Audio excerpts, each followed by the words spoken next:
ബഹുമാനപ്പെട്ട speaker rule 50 അനുവദിച്ചു ശേഷം ബഹുമാനപ്പെട്ട പാർലമെന്ററി കാര്യമന്ത്രി ഇങ്ങനെ ഒരു പരാമർശം നടത്തിയത് ചെയറിനോട് ചെയ്ത് ശരിയായില്ല.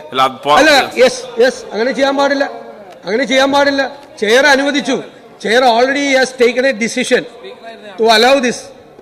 അതിനുശേഷം സ്പീക്കറായിരുന്ന ഒരാൾ പാർലമെന്ററി കാര്യമന്ത്രിയായി അതിനൊരു ഒബ്ജക്ഷൻ പറയുന്നത് ദർ ഈസ് ആൻ ഇംപ്രോപ്രിറ്റി. രണ്ടാമത്തെ കാര്യം, ഇത് സബ്മിഷനിൽ ഉന്നയിച്ചതാണെങ്കിലും ഭരണവശത്തു നിന്ന് വന്ന ഒരു കോളിഗേറ്റേഴ്സിൽ വന്ന അത് സ്പീക്കർ അതിനെക്കുറിച്ച് വിശദമായി സൂചിപ്പിച്ചു. പക്ഷെ ആ സംഭവത്തിന്റെ ഇമ്പോർട്ടൻസ് വളരെ പ്രധാനപ്പെട്ടാണ്.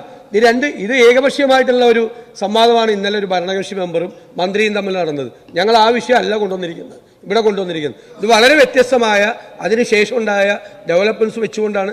ഇതിന് ഒരുപാട് പ്രീസിഡൻസ് ഈ സഭയിലുണ്ട്. ആ പ്രീസിഡൻസ് കണ്ടിട്ടാണ് ബഹുമാനപ്പെട്ട സ്പീക്കർ ഈ തീരുമാനം എടുത്തതെന്ന് ഞങ്ങൾക്കറിയാം. ഞങ്ങൾ ആ തീരുമാനത്തെ അനുസരിക്കുന്നു. തെറ്റിദ്ധാരണ ഉണ്ടാവില്ല എന്നറിയാം. പക്ഷെ സഭയെ തെറ്റിദ്ധരിപ്പിക്കാനും വേണമെങ്കിൽ ഒരു വാർത്ത നാളെ ഉണ്ടാക്കാനും ഇടയുള്ളതാണ് എന്നതുകൊണ്ട് അങ്ങ് ചെയറിന്റെ അഭിപ്രായത്തെ ചോദ്യം ചെയ്യുകയല്ല ചെയ്തത്. ഈ കാര്യം ചട്ടം അത് പ്രതിപക്ഷ നേതാവ് പറയുന്നത് നേരത്തെ അറേഞ്ച് ചെയ്തിട്ടാണ് വന്നിട്ടുള്ളതെന്നാണ് വാർത്ത.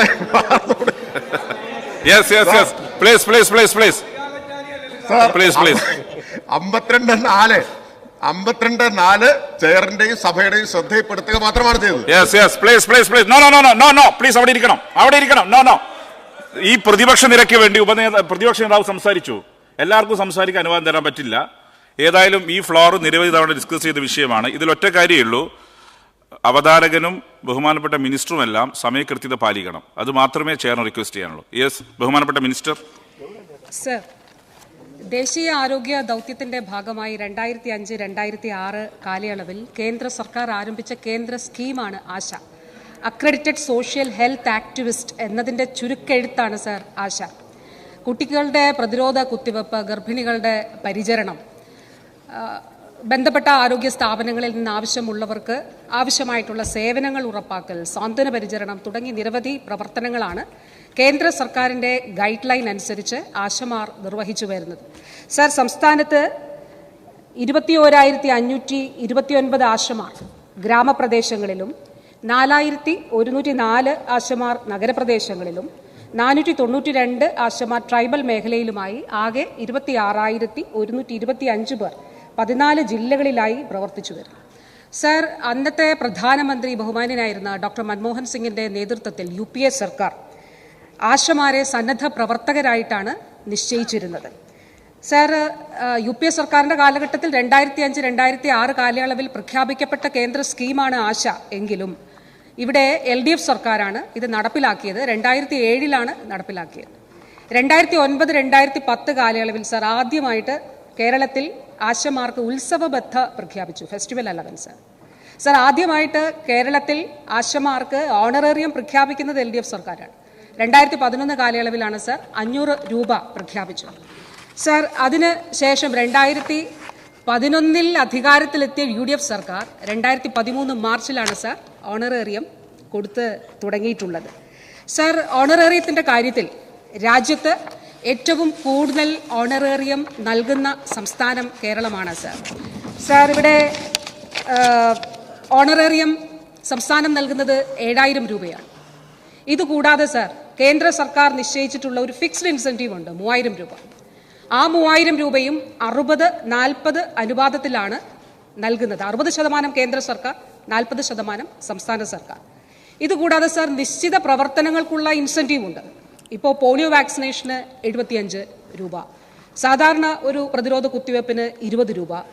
ഇങ്ങനെയുള്ള പ്രവർത്തനങ്ങൾക്കുള്ള ഇൻസെൻറ്റീവ്സും 60-40 അനുപാതത്തിലാണ് നൽകുന്നത്. 60 കേന്ദ്ര സർക്കാരും 40 സംസ്ഥാന സർക്കാർ.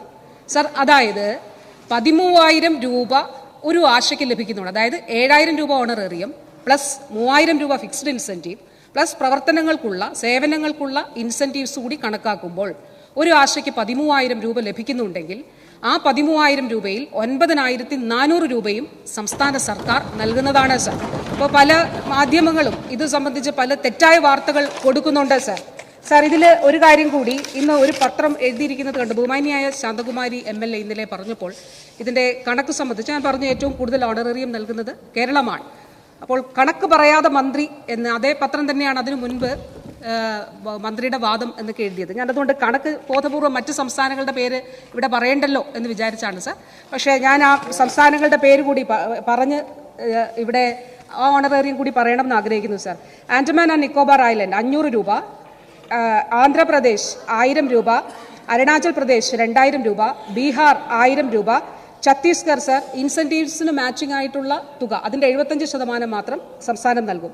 ഡൽഹി 3000 രൂപ, ഗുജറാത്ത് 2500 രൂപ, ഹരിയാന 6100 രൂപ, ഹിമാചൽ പ്രദേശ് 4700 രൂപ, ജാർഖണ്ഡ് 1000 രൂപ, കർണാടക 5000 രൂപ, മഹാരാഷ്ട്ര 3500 രൂപ, മണിപ്പൂർ 1000 രൂപ, മേഘാലയ 2000, മധ്യപ്രദേശ് 4000, ഒഡീഷ 1000, പുതുച്ചേരി 3000, പഞ്ചാബ് 2500, രാജസ്ഥാൻ 1650, സിക്കിം 6000, തമിഴ്നാട് 500, തെലങ്കാന 6750, ത്രിപുര അതും സാർ ഇൻസെന്റീവ്സിന് തുല്യമായിട്ടുള്ള 33% തുക അതാണ് സംസ്ഥാനം വെക്കുന്നത്. Uttar Pradesh 1500, Uttarakhand 3000, west Bengal 5250, Keralam 7000 sir. Sir, ഇതാണ് കേരളത്തിൻ്റെതായിട്ട് ഇതാണ് സംസ്ഥാനങ്ങളുമായി ബന്ധപ്പെട്ടിട്ടുള്ള കണക്ക് സാർ. ഇതോടൊപ്പം സാർ വളരെ പ്രധാനപ്പെട്ട ഒരു കാര്യമുണ്ട് സാർ.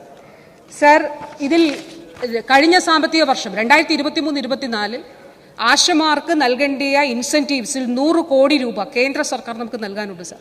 1 രൂപ പോലും കേന്ദ്ര സർക്കാർ നൽകിയിട്ടില്ല. ആ സാഹചര്യത്തിലാണ് സംസ്ഥാന സർക്കാർ ആശമാർക്ക് ഇൻസെന്റീവ്സ് മുടങ്ങാതെ നൽകിയിട്ടുള്ളത്.